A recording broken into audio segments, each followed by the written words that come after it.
मैंने आप सबको प्रणाम किया, परमात्मा को प्रणाम, आपके माता पिता का प्रणाम, आपके गुरुजनों को प्रणाम, आपके इष्ट देव को प्रणाम।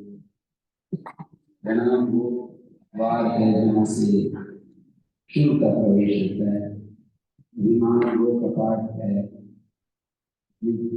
जहाँ आता हुआ शिव बाहर हो जाता है। जीवन में यदि हम ये चाहते हैं कि हमारा जीवन सौभाग्य से भर जाए तो चीजों को लेकर सबसे पहले मैं हमारे आदरणीय आचार्य धर्मदत्त जी का बहुत बहुत आभार प्रकट कर रहा हूँ कि आपसे मिलाने में माध्यम बने, आपके साथ संवाद करने में उन्होंने उदारता पूर्वक जो मेरे सामने आपको उपस्थित किया और मुझे प्रेम से यहाँ पर पहुँचने के लिए स्वीकृति प्रदान की, उसके लिए मैं उनका आभार प्रकट करता हूँ। और साथ में मेरे साथ समर्थ के नाम से जो पहचाने जाते हैं हमारे डॉक्टर असीम उपाध्याय जी, वहाँ से लंदन से करके आए और कष्ट किया, माता श्री जी उनके साथ हैं। हमारे प्रति जो कोई हमारे प्रति जो थोड़ा भी कोई कुछ करता है उसके लिए कृतज्ञता का भाव आता है, थैंक्स बोलने की इच्छा होती है, थोड़ा सा भी कोई कुछ कर दे। और देखो उस परमात्मा ने जिनके प्रति ये सारा मंदिर होते हैं, गुरुद्वारा होता है, ये जो सिंबल बने हुए हैं, जिस परमात्मा में ये धरती आसमान सूरज चांद सितारे ये सब जिस परमात्मा ने पैदा किए, बात बात में इतना सुंदर संसार बना दिया। शास्त्रों में लिखा है कि पहले कुछ भी नहीं, माने कोई चीज तो थी पर दृश्यमान कुछ चीज ऐसी नहीं थी जिसको हम छू सके, जिसको आंखों से देख सके, जिसको रसना इंद्रिय चख सके, पांचों इंद्रियों के विषय कुछ भी नहीं। ऐसी स्थिति थी जैसे पहले मैं छोटा बालक था तो मैं सोचता था पानी पानी होगा, धरती नहीं तो पानी होगा। धरती भी नहीं थी, पानी नहीं था, सूर्य भी नहीं था, चंद्रमा भी नहीं था, और ये वायुमंडल भी नहीं था, बादल भी नहीं थे, वृक्ष औषधि वनस्पति भी नहीं थे। ऐसी स्थिति से और ये जगत आज जो हम देख रहे हैं ऐसी स्थिति से बन गया। तो ऐसे उस परमात्मा को हम प्रणाम करते रहे। परमात्मा को प्रणाम करने से हम परमात्मा जैसे होने लगते हैं, और नहीं हो पा रहे हैं तो इसका मतलब प्रणाम में कुछ कमी रह रही है, हमारे प्रणाम में कुछ कसर रह रही है, कुछ कमी रह रही है, हम ठीक से प्रणाम नहीं कर पा रहे। प्रणाम करें और अग्नि के पास जाएं और उसके निकट जाकर बैठ जाएं और गर्मी ना आए तो आप क्या करोगे? कोई बीच में अवरोधक चीज बनी हुई है जिसके कारण से उष्मा हमारे तक नहीं आ रही, और कूलर में या एसी रूम में जाकर बैठ जाएं और जहाँ पर हिमपात हो रहा है, बर्फ गिर रही है और हम उनको ठंड ना लगे, तो इसका अर्थ है कुछ ऐसी चीज है जो चारों तरफ हमारे फैली हुई है जिसके कारण से हमें वो चीजें नहीं आ पाती। तो ऐसे ही परमात्मा को माने, परमात्मा को स्वीकार करें, परमात्मा को की गीत गाएं, परमात्मा का भजन करें और परमात्मा के विश्वासी बने रहें। और हमारे को दुख महसूस हो, प्रतिकूलता महसूस हो, हमारे जीवन में कष्ट बाधाएं हमें घेरे रहें, संयोग और वियोग हमें सताते रहें। दो तरह की चीजें होती है ना, एक संयोग और एक वियोग। अनुकूल संयोग हमें सुख देता है, अनुकूल चीज का वियोग दुख देता है। प्रतिकूल वस्तु संयुक्त हो जाए तो दुख देगी, सांप बिच्छू या कोई डाकू चोर, कोई हमें हिंसक व्यक्ति सताने लगे तो प्रतिकूल संयोग हमें दुख देता है और प्रतिकूल योग सुख देता है। संयोग योग हमारे जीवन को सुखी दुखी करे, इसका अर्थ है कि परमात्मा से हम दूर हट जाते हैं। इस समय उतनी देर के लिए परमात्मा से दूर हट जाते हैं। मैंने किसी से कहा था कि भाई एक क्षण के लिए भी यदि दुख जीवन में बचा रहता है, एक क्षण के लिए भी बीच में, तो उतनी देर के लिए हमारा जीवन परमात्मा से हट जाता है। एक क्षण के लिए यदि दुख आता है तो उतनी समय के लिए परमात्मा से हट जाता है। यदि आपको ऐसा लगता है कि हम ऐसा जीवन के प्यासे हैं, ऐसा जीवन चाहते हैं कि हमारे जीवन में थोड़ा सा भी जरा सा भी दुख ना आए, तो हमें कोई प्रणाली खोजनी पड़ेगी, कोई ऐसा सिस्टम जानना पड़ेगा, कोई ऐसा उपाय खोजना पड़ेगा कि हम परमात्मा से कनेक्ट करें। थोड़ी देर इससे काम नहीं चलेगा कि कुछ देर सुबह से हम परमात्मा से कनेक्ट हो जाएं, आरती के समय कनेक्ट हो जाएं और बाकी समय हम फिर वियुक्त हो जाएं। तो जितनी देर परमात्मा से वियोग होगा उतनी देर के लिए हम दुख बाधाएं कष्ट पीड़ा वो हमें पकड़े रहेगी। तो उसके लिए हमें इस ज्ञान का भी सहारा लेना पड़ेगा, ज्ञान का भी सहारा लेना पड़ेगा और महापुरुषों की वाणी भी सुननी पड़ेगी। ये सब कुछ करना पड़ेगा। एक एक काम को करने के लिए बहुत सारे हमें चारों तरफ से कुछ न कुछ करना पड़ता है। जैसे कोई भारी पत्थर हो, उसको उठाएंगे तो चारों तरफ उसके मनुष्य लगेंगे, तब जाकर के वो उसका भारी चीज उठाएंगे चारों तरफ। ऐसे ही हमारे जीवन के समाधान को प्राप्त करने के लिए हमें सब तरफ से अपने जीवन को संवारना पड़ेगा, सब तरफ से देखना पड़ेगा। तो हमारा व्यक्तित्व तो बहुत सारी चीजों का बना हुआ है।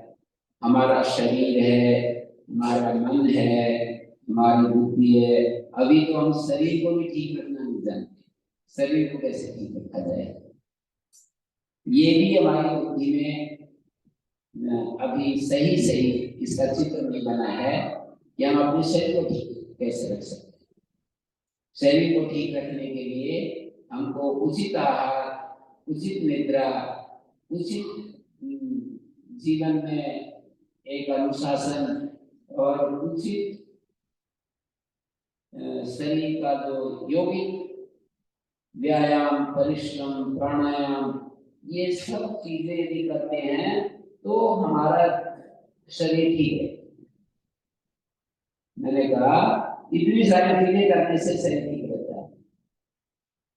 और भोजन को ठीक रखने के लिए मैंने कहा उचित आहार को ठीक करने के लिए हमें कई चीजें पालन करनी पड़ती हैं। भोजन का समय निर्धारित करना पड़ता है, भोजन की मात्रा निर्धारित करनी पड़ती है और भोजन टाइम और क्वालिटी क्वांटिटी और उसकी क्वालिटी भी निर्धारित करनी पड़ती है।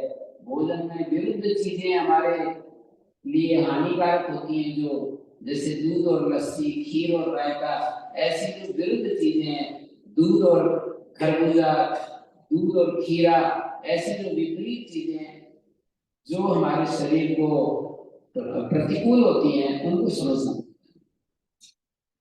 तो भोजन को ठीक करोगे तो शरीर ठीक रहेगा। हम कह तो दोगे आप, आपसे मैं हाथ खड़ा कर रहा हूं कि कौन लोग हैं जो अपने शरीर को ठीक रखना चाहते हैं? सब हाथ खड़ा करते हैं।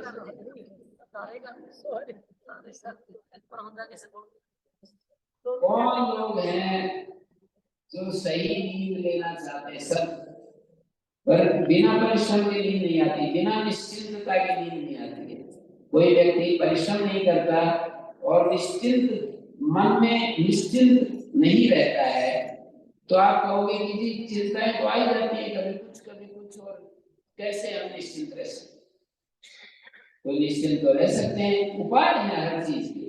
हर चीज के उपाय करने से उपेय की प्राप्ति होती है, साधन करने से साध्य की प्राप्ति होती है। जैसे मैं इधर आया तो खोज की ना इस मंदिर की, हम तो गुम हो गए थे, पता नहीं चल रहा था कि कैसे कहाँ से कैसे निकले। पर गूगल देवता ने थोड़ी धीरे धीरे कृपा की और उनको यहाँ तक पहुंचाया। तो गाइड की जरूरत होती है, कहीं पर किसी डेस्टिनेशन पर पहुंचने के लिए हमें गाइड की आवश्यकता होती है। तो गाइड गुरु होते हैं, धर्माचार्य होते हैं, आचार्य होते हैं, गाइड शास्त्र होते हैं, गाइड हमसे आगे बढ़ेंगे जो लोग होते हैं वो गाइड का काम करते हैं। उनके संपर्क में नहीं रहेंगे या हमारा अच्छा प्रखर विचार हो, हमारा हमारी बुद्धि सही सही काम करे तो सही दिशा में गाड़ी चलेगी। नहीं तो फिर मनुष्य की इच्छाएं तो अनंत है, गुरु कामो ही मर्त्या, ऐसा शास्त्र कहता है कि मनुष्य की कामनाएं अनंत है और कहीं बेहतर चलते चलते पता नहीं कहाँ उसका डिस्ट्रक्शन उसको खींच ले जाए। तो मनुष्य को सुंदरता से जीवन जीने के लिए ये सब करना पड़ेगा। और आप कहते हैं कि भाई हेल्दी लाइफ चाहते हैं, कोई आदमी कहता है कि बहुत ही मैं एक दिन भी रोगी नहीं जीना चाहता, जीना नहीं चाहती, तो ठीक है, आप कुछ प्राणायाम करो, कुछ व्यायाम करो, कुछ एक्सरसाइज करो, कुछ खान पान का ध्यान रखो, तो ये सब होगा? कैसे हो सकता है? तो हमें अपने शरीर को ठीक रखना है, अपने मन को ठीक रखना है और अपनी बुद्धि को ठीक रखना है। शरीर को ठीक रखने से भी अकेले से काम नहीं चलता है। शरीर को ठीक रखने वाला तो जो उग्रवादी है, चोर डाकू है, वो भी शरीर को ठीक रख सकते हैं, लेकिन मन उनका ठीक है ऐसा नहीं कहा जा सकता। मन को भी ठीक रखना पड़ता है। मन को ठीक रखने के लिए हमारे को ये सत्संग की जरूरत पड़ती है। मन को ठीक रखने के लिए आचार्यों का संग चाहिए। मन को ठीक रखने के लिए देवताओं का आशीर्वाद चाहिए। मन को ठीक रखने के लिए बड़े लोगों का हमारे प्रति हाथ ऊपर रहे और हम उसके लिए तैयार रहें तो मन ठीक रहता है। ध्यान से मन ठीक रहता है, ज्ञान से मन ठीक रहता है।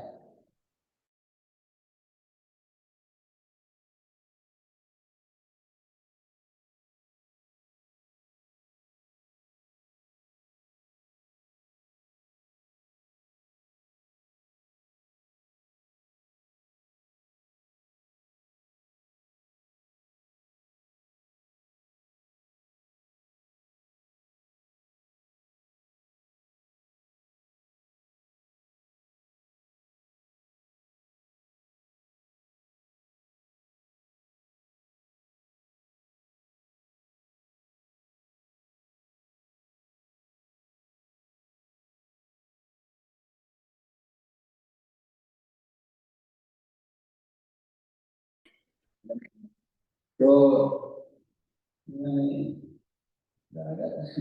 किसी एक जगह बोल रहा था, मुझे ध्यान नहीं आ रहा पक्का, तो मैंने उसने कहा कि गृहस्थ जीवन में ये सारी चीजें हो सकती है क्या? जैसे आप लोग बैठे हो और आपके मन में आ जाए कि गृहस्थ जीवन में भी ऐसा हो सकता है क्या, तो हमने कहा देखो वो, हाँ अभी मुझे याद आ गया, वो थे गुरु गुरु संप्रदाय से थे, मतलब सरदार जी थे। तो उन्होंने कहा गृहस्थ जीवन में ऐसा हो सकता है क्या, तो मैंने कहा कि गुरु तो सारे के सारे 10 के 10 गुरु जो है ना गृहस्थ हैं, सन्यासी में दिखाई दे रहे, सारे के सारे गुरु गृहस्थ ही तो हैं। और वो गुरु नानक को ही पकड़ करके देख लो, गृहस्थ होते हुए कैसे लोगों को प्रकाश देते हैं, कैसे लोगों को जीवन दे रहे हैं, कैसे उनका स्मरण मात्र से, गुरु नानक के स्मरण मात्र से पवित्रता आ जाती है, सेवा आ जाती है, इतना हमें प्रकाश देते हैं, राह दिखाते हैं। तो इस तरह से और कितने लोग श्री कृष्ण और श्री राम जिनको हम कहते हैं अपने देवता की तरह, भगवान की तरह पूजते हैं, वो भी गृहस्थ थे। तो गृहस्थ या सन्यासी से बात नहीं, हमारी बात होती है हम किस चीज को कितना इम्पोर्टेंस दे रहे हैं, कितना जरूरत महसूस कर रहे हैं। मेरे साथ डॉक्टर असीम बैठे हुए हैं, ये भी गृहस्थी है, लेकिन इन्होंने नियम किया कि भाई इस धरती में एक आदर्श हमें स्थापित करना है और हमें इंद्रिय भोगों से ऊपर उठ करके रहना है। तो आपस में इस रिश्ते में ये तो जिस देवी के साथ इनका विवाह हुआ, ये तो उसको माता के रूप में देखती है, वो इनको बालक के रूप में देखती है, जबकि वो इनसे 2 वर्ष छोटी है, लेकिन वो बालक के रूप में देखती है। ये तो हमारी जरूरत के ऊपर है कि हम कितना किसी चीज को महत्व देते हैं और क्या हम चाहते हैं इस दुनिया में, देखना क्या चाहते हैं, अपने भीतर और बाहर दुनिया के भीतर क्या स्थापित करना चाहते हैं, इसके ऊपर है। कठिन और सरल कुछ नहीं है, सरल चीजें भी बहुत कठिन है किसी के लिए, और बहुत कठिन चीजें भी सरल होती है किसी की। तो आप यदि अपने शरीर को, कम से कम अपने शरीर को ठीक रखना है, अपनी वाणी को ठीक रखना है, ऊंची आवाज में हम एक बार भी यदि बोल देते हैं तो उसका इतना ज्यादा परेशानी पैदा कर देती है वो, कभी कभी तो वर्षों बाद भी वो चीज उनको पकड़े रहती है। किसी ने किसी को ये कह दिया ये तो उल्टा आदमी है, तो मैंने देखा किसी ने किसी को कह दिया कि ये उल्टा आदमी, मैंने देखा 10 साल बाद भी वो एक दिन उदाहरण दे रहे कि वो तो हमें उठपटांग समझते हैं, ऐसे बोल दिया, वही 10 साल पहले की बात एकदम से दोहरा दिया। तो वाणी बहुत ही ज्यादा, कभी कभी गृहस्थ में भी मुझे ऐसे लोग मिलते हैं, मिले हैं, एक जज हैं भारतवर्ष में, जज है डॉक्टर यशी का, और उसके पति कमिश्नर हैं, IAS अधिकारी हैं। तो डॉक्टर यशी का किसी कार्यक्रम में मेरे को बुलाया था, वो कविता लिखती थी, उस पुस्तक का विमोचन था, तो वो कुछ बताने लगी, बोली हमारी शादी को 21 साल हो गए, पर मुझे याद नहीं आ रहा कि मैं कभी रूठ गई और इन्होंने मेरे को मनाने के लिए कोशिश की। ये सब गृहस्थों के उदाहरण दे रहा हूँ कि मैं कभी रूठ गई, आप लोग मेरी बात सुन करके अंदर ही थोड़ा बाकी वैसे ही कह रही है दीदी, ऐसा कैसे हो सकता है, बाकी रूठे नहीं, रूठना तो ये तो अधिकार, ऐसे कहने लगती है, रूठना तो देवियों का अधिकार है, रूठना अपने अधिकार का प्रयोग कर रही हो तो, पर रूठना अधिकार तो इसलिए कि हम अपनी इच्छा पूरी कराना चाहते हैं तो रूठते हैं ना। उन्होंने देखा कि मेरी तो कोई भी इच्छा अपूर्ण नहीं रहती, रूठे किसी, इतने अच्छा उनका आपस में अंडरस्टैंडिंग है, वो रूठेगी ना, तो पत्नी को रूठना पड़ेगा ना पति को रूठना पड़ेगा, एक दिमाग रहेगा। तो जीवन में हम यदि बहुत ही प्रेम की स्थिति में रहते हैं तो वहां कहाँ रूठना होता है, कहते पहले रूठो, फिर प्रेम करो, फिर उसको मनाओ, फिर उसमें ये दिखाओ कि मैं आई लव यू है। तो ऐसी ऐसी बात नहीं होती है। हम हमेशा क्या लव की स्थिति में नहीं रह सकते क्या? हमेशा एक दिन, दो दिन, पूरे महीना, पूरे वर्ष, पूरे जीवन भर लोग कहते हैं बोल देंगे, फिर ऐसा होने लगेगा तो मेरा रस ही क्या रह जाएगा जीवन में, ऐसे सोचने लगते हैं, उनका सोचने लगते हैं। माने ऐसा समझते हैं कि भाई लड़ाई भी हमारे अंदर रस लाती है, ऐसा उनका कॉन्सेप्ट दिमाग में रख गया। लड़ाई से भी हमारे अंदर आनंद आता है। तो ये उल्टी शिक्षा, उल्टी जब बातें हमारे दिमाग में बैठ जाती हैं तो उसको कैसे हम ठीक कर सकते हैं? मैंने कहा शरीर को ठीक रखना है पहला हमारा टारगेट। इतनी सारी बातें बता दूं और फिर आपको समझ में ना रहे, याद में ना रहे, स्मृति में ना रहे, तो वैसी स्थिति हो जाएगी जैसे गुरु जी की हुई थी। याद भी रखिए। तो एक तो शरीर को ठीक रखना है, एक अपनी वाणी को ठीक रखना है। बहुत बड़ा इंस्ट्रूमेंट है वाणी। हम कब हमें वाणी को बोलना, कितना बोलना, कैसे बोलना, किस तरह से बोलना, ये सारी चीजें कब हमें बैरियर लगा देना, कब हमें थोड़ा सा आगे बढ़ करके कहनी अपनी बात, जोरदार शब्दों में कहनी ये चीज ऐसी है, और कब हमें एकदम विड्रा कर लेने की जरूरत होती है। कोई बहुत ज्यादा मेरे को बता रहे कि मैं एक मैच हो रहा है पाकिस्तान और भारत का, क्रिकेट का मैच हो रहा है। तो वो क्रिकेट खेलते समय पाकिस्तान का प्लेयर ने वो मारा गेंद को, बहुत तेज गेंद मारी और वो जो कैच करने वाला था भारत का खिलाड़ी उसके हाथ से छूट गई। सच्ची कथा बता रहा, हाथ छूट गई। तो वो जो भारत के देखने वाले लोग थे ना, वो तो हमेशा भारत के खिलाड़ियों के पक्ष में रहते हैं, पर एक व्यक्ति वो बोले बहुत अच्छा किया, ऐसे हंस के ऐसे बोले बहुत अच्छा हो गया। तो दूसरे ने बहुत भद्दी गाली दी उसको, वहां पर इसने बहुत भद्दी गाली दी। तो बोले मैं बिल्कुल एकदम शांत रह गया, मैंने बात को बढ़ाया नहीं। और वहीं भी मर सकते थे, कोई गेंद फेंक रहा है, कोई पकड़ रहा है, किसी की गेंद छूट रही है, वहीं पर ढेर हो सकते थे। लेकिन मैंने अपने को विड्रा कर लिया, तुरंत विड्रा कर लिया। नहीं तो मैं एक घटना सुनाता हूँ। एक जवान लड़का, अपने पिता का एक ही लड़का, इस दुकान पर जूस पी रहा था। दूसरा व्यक्ति आया, दूसरा लड़का आया, बोले एक तरफ हो। बोले ऐसे कैसे बोलता है? बोला अच्छा इधर खड़ा हो, तेरे को बताता हूँ कैसे बोलता है। तो जाकर कैसे खड़ा हो गया सड़क पर, क्या करेगा अरे ऐसे बोलने लगे, और उन्होंने गाड़ी उसके ऊपर चढ़ा दी, वहीं मर गया उसी समय। एक मिनट में तो सारे काम हो गए।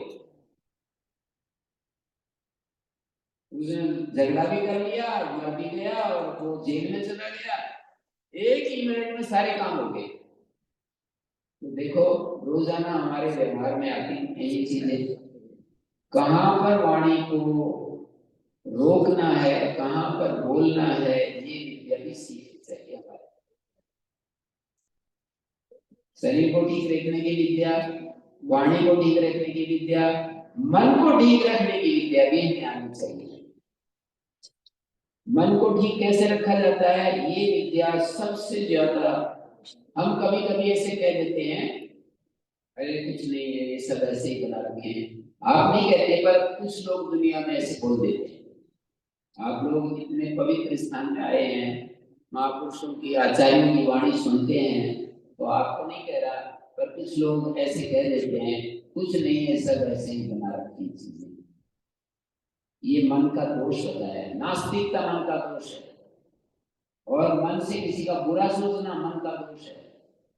और जो चीजों पर हमारा अधिकार नहीं उनको मन से चाहना बुरा है, मानसिक दोष है।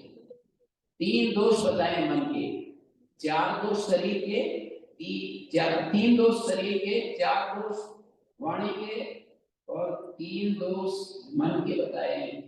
10 दोष हमें अपने आप को 10 दोषों से बचाना पड़ता है। शरीर के 3 दोष, या तो हम शरीर से हिंसा करते हैं, चोरी करते हैं या विचार करते हैं। तो कहा यदि हम शरीर को ठीक रखना, हमारा शरीर को ठीक रखेंगे तो शरीर को शुभ कर्मों में लगाएंगे तो 3 शुभ कर्म करने पड़ेंगे। चोरी की जगह तो हमें दान देना पड़ेगा, जो कुछ कमाते हैं उसका अंश दान करना पड़ेगा। हिंसा की तरह दूसरों की रक्षा करनी पड़ेगी। व्यभिचार की जगह हमें सेवा करनी पड़ेगी। अपनी ऊर्जा, शरीर में जो ऊर्जा बनती है उसको इंद्रिय सुखों में लगा दो या फिर उससे सेवा कर डालो, जैसे कि मंदिरों में, गुरुद्वारों में जैसे सेवा का प्रचलन होता है। तो सेवा करने के लिए शरीर की जरूरत पड़ती है। दान देने के लिए हाथ से उठा करके देते हैं किसी को कोई चीज, या झाड़ू लगाते हो भी सेवा है, कुछ करते हैं सब सेवा। तो हमारे को 3 शरीर के दोषों से अपने आप को बचा कर रखना। 4 वाणी के दोष। वाणी जब दोषयुक्त होती है तो झूठ बोलती है, किसी की निंदा करती है, व्यर्थ सुबह से शाम तक बातें करते रहते हैं और कठोर भी बोलती है। कठोर बोलना भी वाणी का, भी मैं बता रहा था, कठोर बोलना भी वाणी का एक दोष है। असंबद्ध बातें करना, व्यर्थ बातें करना भी वाणी का दोष है। किसी का निंदा करना और झूठ बोलना, ये सब वाणी दोष है। इनसे बचना पड़ेगा। सच बोलना, मीठा बोलना और अच्छी अच्छी पुस्तकें पढ़ना। वाणी से ही हम पुस्तक पढ़ते हैं। मीठा बोलना और दूसरों की प्रशंसा करना, ये सब करना। और मन के जो 3 दोष हैं वो समझने पड़ेंगे। वेदों में ये कहा है कि भाई तन्मे मनस्थिर संकल्प, ऐसे प्रार्थना करनी चाहिए। ये जो प्रार्थना करते हैं ना, आरती करते हैं, प्रार्थना करते हैं, उस प्रार्थना का क्या मायने हैं और कैसे प्रार्थना पूरी होती है वो थोड़ा समझने की जरूरत है। प्रार्थना का अर्थ होता है कि हमें जिस चीज की प्रार्थना करते हैं ना, उसकी जरूरत हमको महसूस की, उसकी आवश्यकता पहले महसूस होनी चाहिए। मैं तो ऐसे ही सोचता रहता हूँ, जब मुझे टाइम लगता है मुझे ऐसा चाहिए, मुझे ये चीज चाहिए, मुझे ये चीज चाहिए, ये प्रार्थना होती है कि मैं शांति चाहता हूँ, मेरा मन शांत रहे। मैं अपनी वाणी के दोष से बचना है, तो 2 तरह की प्रार्थना होती है। एक तो जो चीजें न करने की है, ये चीज मैं बिल्कुल अपने भीतर देखना नहीं चाहता, और एक करने की चीजें होती हैं, इन्हीं चीजों को मैं अपने जीवन में देखना चाहती हूँ। तो ये प्रार्थना का स्वरूप होता है। प्रार्थना जिस चीज को हम दिल से चाहते हैं तो कहते हैं वो पूरी हो जाती है। तो आप दिल से भी ये चाहते हैं कि मेरा स्वभाव अच्छा हो। स्वभाव अच्छा वो होता है, वो कई लोग मेरे से विवाह करते समय, शादी के समय आशीर्वाद चाहते हैं, तो मैं उनको ये कहता हूँ, अच्छा आशीर्वाद मांगते हो तो कुछ लिख कर दे देता हूँ। एक पूरे कागज में इन नियमों का पालन करना। और उनमें एक ध्यान आ रहा है मेरे को, मैं ऐसे कहता हूँ कि भाई एक स्वभाव होता है, एक रूप होता है। रूप की कमी तो स्वभाव पूरा कर डालेगा, पर स्वभाव की कमी रूप से पूरी नहीं होती। तो स्वभाव अच्छा कौन सा होता है जिससे कि अच्छा स्वभाव रूप की कमी को भी पूरा कर दे? कौन सा अच्छा स्वभाव होता है? स्वभाव वो अच्छा होता है जो दूसरे को पसंद आए, दूसरे को अच्छा लगे, वो स्वभाव अच्छा होता है। तो जब हमारा स्वभाव दूसरे को पसंद आता है कितना जीवन में आनंद होता है। इसका बड़ा अच्छा स्वभाव है। ऐसे कई कई लोग कहते हैं ना, इस आदमी का स्वभाव बहुत अच्छा है। देवियां अपने पति की, मैंने किसी को कहा कि ये जो है, हाँ जी, उसका नाम मोती है, ये कैसे स्वभाव के हैं आपके पति देव? बोले जी बहुत अच्छे स्वभाव के हैं, मैंने तो अगले जन्म के लिए भी बुक कर दी। तो इस तरह से हमारे को स्वभाव अच्छा बनाना है। हम अपने स्वभाव को अच्छा बनाना है, अपनी वाणी को अच्छा बनाना है, अपने शरीर को स्वस्थ रखना है। और विदेश में, भारत देश वालों को तो शिक्षा देनी पड़ती है, पर विदेश में मुझे ये शिक्षा देने की आवश्यकता नहीं है कि अपने धन को भी स्वस्थ करना है। ज्यादातर आप लोग मेहनत से कमाते हैं और उस मेहनत से जो मिलता है उसमें आप लोग संतुष्ट रहते हैं। तो मेहनत से, हमारे आचार्य ने पूछा कि ये बतलाओ कि स्वस्थ कौन रहता है दुनिया में? जिसका तन भी स्वस्थ हो और मन भी स्वस्थ हो, कौन रहता है? बोले हित भुक, मित भुक, रित भुक। जो हितकारी भोजन करता है वो स्वस्थ रहता है, जो परिमित भोजन करता है वो स्वस्थ रहता है, नपातुला खाता है। भूख एक रोग है और भोजन उसकी दवा है, औषध है। तो औषध मात्रा में दी जाती है, अधिक ले लेंगे तो भी औषध गड़बड़ करेगी। किसी को बुखार हो जाए और खूब सारी दवा ले ले मुट्ठी भर, और ज्यादा परेशान हो जाएगा। मैंने तो कई बार देखा, मैं प्रयोग करके देखा तो इसको थोड़ा ज्यादा ले लेते हैं तो बहुत ज्यादा गर्मी हो जाती है, बहुत ज्यादा पेट में जलन हो जाती है, क्या क्या हो जाता है। तो हमारे को भूख परिमित भोजन करना, और रित भूख सत्य कमाई का भोजन करना। तो अपने धन को भी ठीक रखने की जरूरत होती है, अपने व्यवहार को भी ठीक रखना है, अपने मन को भी ठीक रखना है, और घर में ऐसे जीना है जैसे कि स्वर्ग आ गया है। जैसे स्वर्ग और नरक दो शब्द आपने सुने होंगे, कहीं दूसरे लोक में जाने की जरूरत नहीं है। स्वर्ग और नरक यहीं पर, इसी धरती पर। यदि हम आनंद से जीते हैं, सुख पूर्वक जीते हैं, एक दूसरे का सहयोग करते हुए जीते हैं, और संयम पूर्वक जीते हैं, विवेक पूर्वक जीते हैं, तो वही स्वर्ग रहता है। अंतिम में मैं प्रार्थना करके अपनी बात को विराम देता हूँ। भगवान से प्रार्थना करता हूँ कि हे परमात्मा, यहाँ से अब सुनेंगे, आपकी झोली में कुछ डाल रहा हूँ, आपको कुछ चीज दे रहा हूँ। मेरे पास जो है बहुत ही अच्छी वस्तु जिसके बारे में मैंने खोज की है, वो आपकी झोली में डाल रहा हूँ। उसको बिखरने न दें। और कोई व्यक्ति हमें बड़े बड़े शब्द बोलता है, आप बहुत अच्छे हैं, तो आप यूँ कहेंगे नहीं नहीं नहीं महाराज, आप में तो बड़े दोष हैं।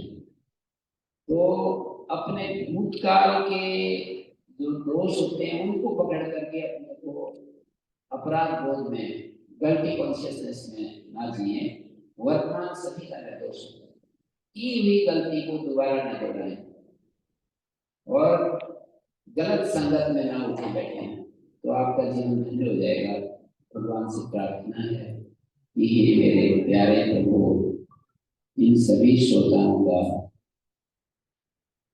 मंगल हो, शुभ हो, ये शरीर से परिश्रमी हो, वाणी और मन इनका संयमित हो, इनकी बुद्धि में विवेक का प्रकाश हो, हृदय अनुराग से भरा हुआ हो, अहम अभिमान से हो, ये अपने प्रति कहे गए बड़े बड़े शब्दों को, हमारी की गई बड़ाई को दूसरों की उदारता के रूप में लें, और कर्तव्य और अधिकारों की व्यवस्था को समझ सके, दूसरों के द्वारा किए गए सब व्यवहार को अपना अधिकार न बनाए, सदा अपने कर्तव्यों को, दूसरों के अधिकारों को समझते रहें, सदा अपना और दूसरों का सहयोग करने के लिए इनका मन बना रहे, अपने मन को शांत करने के लिए भी कुछ देर प्रभु तुम्हारे चिंतन में उनका मन जरूर बीते। ये सदा तुम्हारी जरूरत महसूस करें, जैसे भौतिक वस्तुओं की आवश्यकता होती है, ऐसे ये आपकी जरूरत महसूस करें। सर्वचित आनंद में जीवन को अपने भीतर स्थापित करें। यही प्रार्थना है, यही याचना है। इन सब भक्तों का उद्धार करो, सबका जीवन, सबका बेड़ा पार करो। ओम शांति शांति।